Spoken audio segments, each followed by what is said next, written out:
കാലങ്ങളായി women's day വരുമ്പോൾ നമ്മൾ സ്ത്രീകൾക്ക് സ്ഥിരമായിട്ട് ചാർത്തി കൊടുക്കുന്ന കുറെ സ്റ്റീരിയോ ടൈപ്പ് സീരിയൽ ടാഗ്ലൈൻസ് ഉണ്ട്.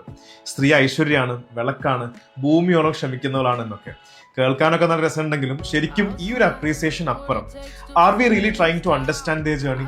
എനിക്ക് തോന്നുന്നു നമ്മൾ ഈ വുമൻസ് ഡേയിൽ ഈ ഒരു പഴയ സ്റ്റീരിയോ ടൈപ്പ് ഒക്കെ ഒന്ന് മാറ്റിവെച്ച് കുറച്ചുകൂടി റിയലിസ്റ്റിക് ആയിട്ട് ചിന്തിക്കണം. ശരിക്കും പറഞ്ഞാൽ പ്യൂബർട്ടി മുതൽ മെനോപോസ് വരെ ഒരു ഫീമെയിൽ കടന്നു പോകുന്നത് നമ്മളൊക്കെ വിചാരിക്കുന്നതിനേക്കാളും വലിയ ചാലഞ്ചസിലൂടെയാണ്.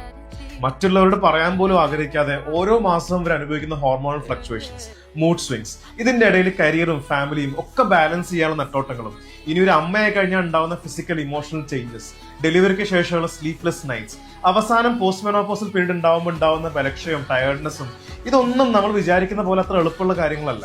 അതുകൊണ്ട് ഈ ഒരു യാത്രയിൽ അവർക്ക് വേണ്ടത് താൽക്കാലികമായിട്ടുള്ള പ്രശംസകളല്ല, മറിച്ച് തന്റെ പാർട്ട്നേഴ്സിന്റെ അടുത്തുനിന്നും ഫാമിലിന്നും ഒക്കെ കിട്ടുന്ന ഒരു കരുതലും ചേർത്ത് പിടിക്കലൊക്കെയാണ്. അതുകൊണ്ട് തന്നെ ഓരോ സ്ത്രീയും കടന്നു പോകുന്ന ഈ ഒരു ഫിസിക്കൽ ആൻഡ് ഇമോഷണൽ ജേർണി മനസ്സിലാക്കുക എന്നുള്ളത് തന്നെയാണ് ഈ വുമൻസ് ഡേക്ക് നമുക്ക് അവർക്ക് കൊടുക്കാൻ പറ്റുന്ന ഏറ്റവും വലിയ ആദരവ്.